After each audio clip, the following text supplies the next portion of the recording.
خود کو صحافی سمجھنے والے دریائی گھوڑے کے منہ والے سہیل وڑائچ نے بیسکلی خان صاحب کو دھمکیاں لگائی ہیں اور یہ کہا ہے کہ اگر وہ نواز شریف اور زرداری کی طرح لیٹ نہیں جائے گا یا معافی نہیں مانگے گا تو اس کا حال بھی وہی ہوگا جو بھٹو کا کیا گیا تھا۔ یہ خان صاحب کو کسی اور کے کہنے پر قتل کی دھمکیاں لگا رہے ہیں،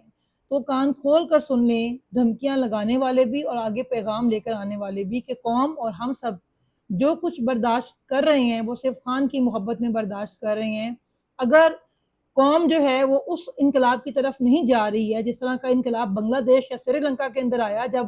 چوکوں میں کھڑے کر کے لوگوں نے وزراء کو ننگے کر کے جوتے مارے، ان کے بال موندے، ان کے منہ کالے کیے، ان کو باندھ کر مارا، تو اس کی صرف یہی وجہ ہے کہ خان صاحب نے ہمیں کہا ہے کہ آپ نے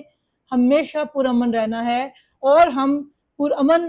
جد و جہد پہ ہی یقین رکھتے ہیں۔ لیکن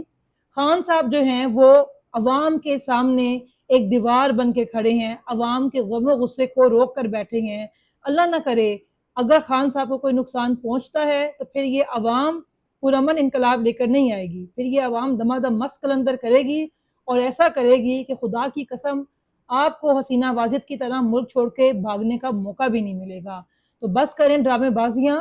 وہ 24 کروڑ عوام کا ایک لیڈر ہے، پوری قوم اس سے محبت کرتی ہے، اور آج جو ہم یہ ناحق سزائیں برداشت کر رہے ہیں، مفروریاں یا قیدیں برداشت کر رہے ہیں، وہ صرف ایک اس شخص کی محبت میں، پاکستان کی محبت میں برداشت کر رہے ہیں۔ تو اگر ہم